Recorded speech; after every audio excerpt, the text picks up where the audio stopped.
Welcome everybody. Today our topic is dissolution of partnership firm. आज जो हम करने जा रहे हैं, कल हमने इसका थोड़ा सा एक कंसेप्ट वर्क किया कि भाई कैसे हमें एक पार्टनरशिप फर्म को डिसोल्यूट करना होता है, how we do the dissolution of the partnership firm. अब हमारे पास कुछ जुनैद चावला की बुक के कटियानी पब्लिशर जो बुक है उसमें से कुछ प्रैक्टिकल प्रॉब्लम्स हम करेंगे जो कि मुझे स्टूडेंट्स ने कल इंटीमेट किया थ्रू व्हाट्सएप, जिन्होंने मुझे कॉल बैक किया या मैसेज किया, कमेंट्स किए कि हमें कुछ प्रैक्टिकल प्रॉब्लम्स इसमें कुछ कर दीजिए। ठीक है, हम आज क्वेश्चन नंबर 10 थोड़ा सा स्टार्ट करेंगे एंड फर्दर मैं देखता हूँ कौन कौन सा इसमें रहेगा जिससे आपको बहुत एडवांटेज मिलेगी। थोड़ा सा ये छोटा एक क्वेश्चन है जिसमें कि दो पार्टनर्स हमारे पास है, एक है अंजू एक है मंजू, और उनकी trading firm sharing profits in ratio of 9:7। Firms balance sheet हमारा 31 दिसंबर 2018 पे ये है। उनकी लायबिलिटीज भी दी गई है, एसेट्स भी दिए गए हैं, और लायबिलिटीज में कैपिटल क्रेडिटर्स, अंजूस करंट अकाउंट भी है, बैंक डेटर्स, स्टॉक, फर्नीचर, मंजूस करंट अकाउंट एंड प्रॉपर्टी।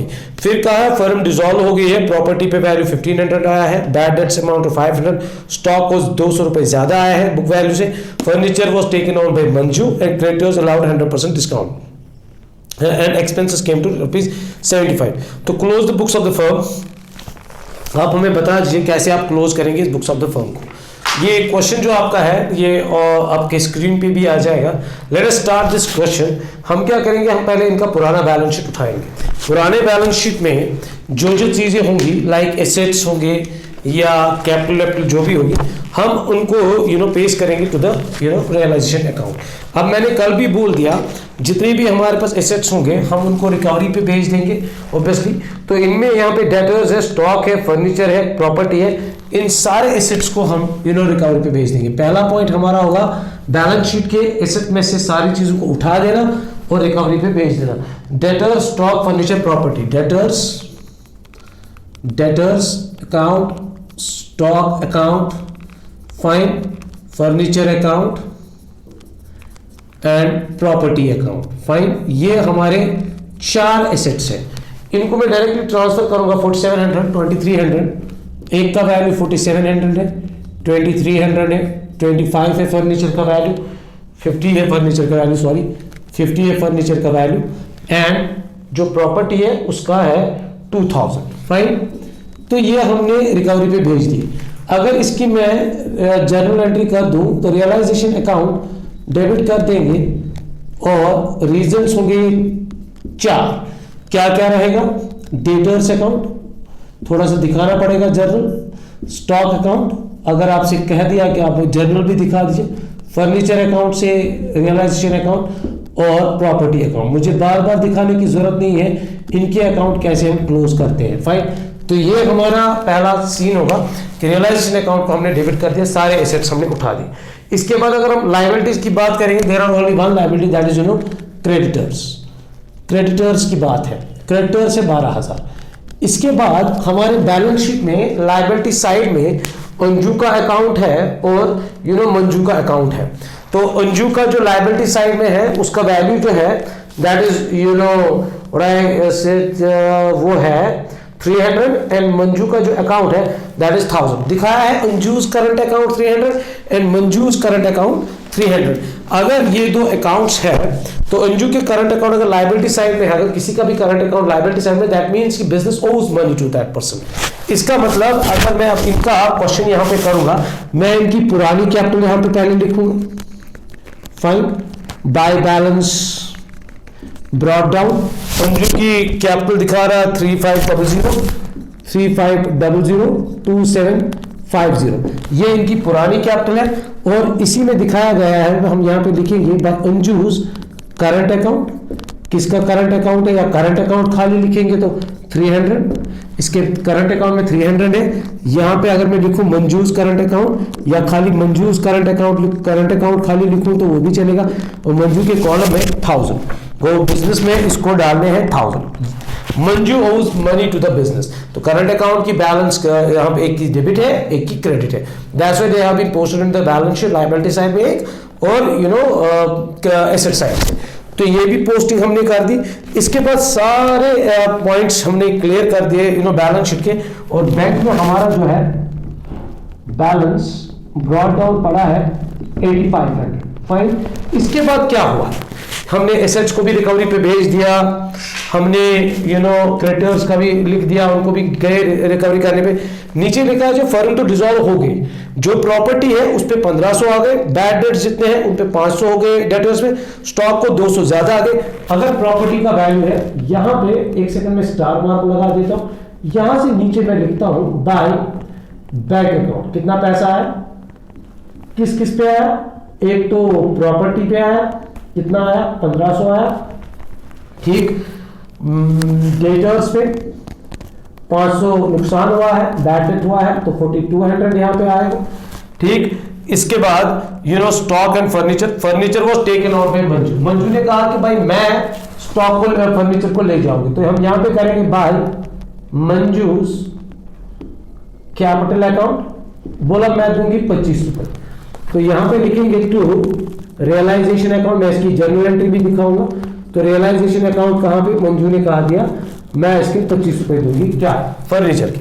इसके बाद क्रेडिटर्स अलाउड 100 रुपीज डिस्काउंट, और स्टॉक वाज रियलाइज्ड 200 मोर, तो स्टॉक अगर 2300 है तो इसको वैल्यू आ गया है ज्यादा, कितना 2500, तो ये हमारा यहाँ पे हो गया इसका। और क्रेडिटर्स, अब जो पैसे आए, अब हमें पैसे चुकाने का टाइम आया, तो यहां पे हम करेंगे टू बैंक अकाउंट, क्रेडिटर्स को पैसे देने हैं, इसमें कितना पैसा देना है क्रेडिटर्स, कैश हमें देना है 11,900 रुपए, और ये सब करने में खर्चे लग गए 75 रुपीज, 11,975 रुपए यहाँ, ठीक है।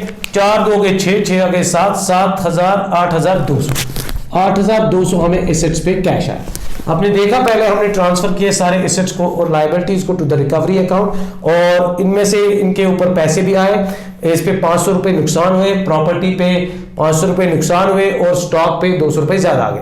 और मंजू ने कह दिया कि मैं 25 रुपए का मतलब फर्नीचर मैं खुद लूंगी, इसकी एंट्री क्या आ जाएगी, मंजूस कैपिटल अकाउंट डेबिट कर देंगे टू रियलाइजेशन अकाउंट। हम फर्नीचर अकाउंट नहीं लिख सकते हैं, एक बार हमने अकाउंट क्लोज कर दिया और कर दिया, दैट्स इट, और कुछ भी नहीं। तो यहां पे हमने हमारी प्रोसेस ऑलमोस्ट खो गई, ठीक है। अब हमें यहां पे क्या देखना है, हम यहां पे चेक करेंगे कि हमें रियलाइजेशन पे लॉस आई है कि कोई प्रॉफिट आया। अब देखिए कैसे हमने पहले ट्रांसफर किए, कैसे पैसे आए और कैसे हमने पैसे दिए, ठीक। अगर हम इसका देखेंगे, इसका टोटल अगर हम चेक करेंगे कैलकुलेटर की मदद से, अगर हम इसका टोटल चेक करेंगे, डेबिट साइड का इसका टोटल सबसे ज्यादा बड़ा आता है 21,025, और यहां पे भी मैं लिखूंगा 21,025, और लॉस आ रही है हमारी, अगर लॉस हम देखेंगे वो आ रही है 800, फाइन। और ये जो लॉस है इसको हम लिखेंगे by realisation loss that will be transferred to the partners capital account, Anju and Manju, किस रेशो में, 9/16 एंड 7/16, फाइन। इसमें डिस्ट्रीब्यूट हो जाएगी 800 वाली लॉस, एक को 450, एक को 350, लॉस डायरेक्टली इनके इस अकाउंट में आ जाएगी, इसको लिखेंगे रियलाइजेशन लॉस यहां पे, एक को 450 और एक को 350, और यहां पे हमारा ये कैपिटल अकाउंट अब हमें रेडी करना है, ठीक है। तो हमारी फिगर्स आ गई, यहां पे मैं देखता हूं, क्लोज करेंगे, यहां से हमारा सारी चीजें हो गई। तो यहां पे मंजू का अकाउंट, यहां से क्रेडिट साइड बड़ा है 3800 को 4 उठाएंगे 3350, यहां पे लिखेंगे बैंक अकाउंट, फाइन। हमने बैंक ओपन करके रखा है, इसका भी यही साइड बड़ा है, क्रेडिट साइड बड़ा है, इसका मतलब इसको भी पैसे लेने हैं, तो 1000, 300 हो गए, 1400 से 50 एंड देन 20 हो गए, दैट इज 1375। अब हमारा बैंक अकाउंट यहां पे रहेगा, रियलाइजेशन अकाउंट,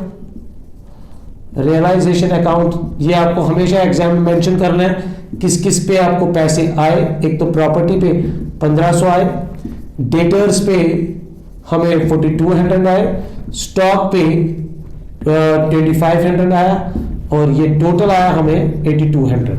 और किस किस पे पैसे चले गए, एक तो क्रेडिटर्स पे चले गए, और हमारा चला गया एक्सपेंसेस, इस पे क्रेडिटर्स पे 11,900, और एक्सपेंसेस जो इस पे आई डिसोल्यूशन के या लिक्विडेशन के एक्सपेंसेस, और 11,970 और हमने दिया बाय अंजुज कैपिटल अकाउंट, उसको देना पड़ा 3,350 एंड बाय मंजूज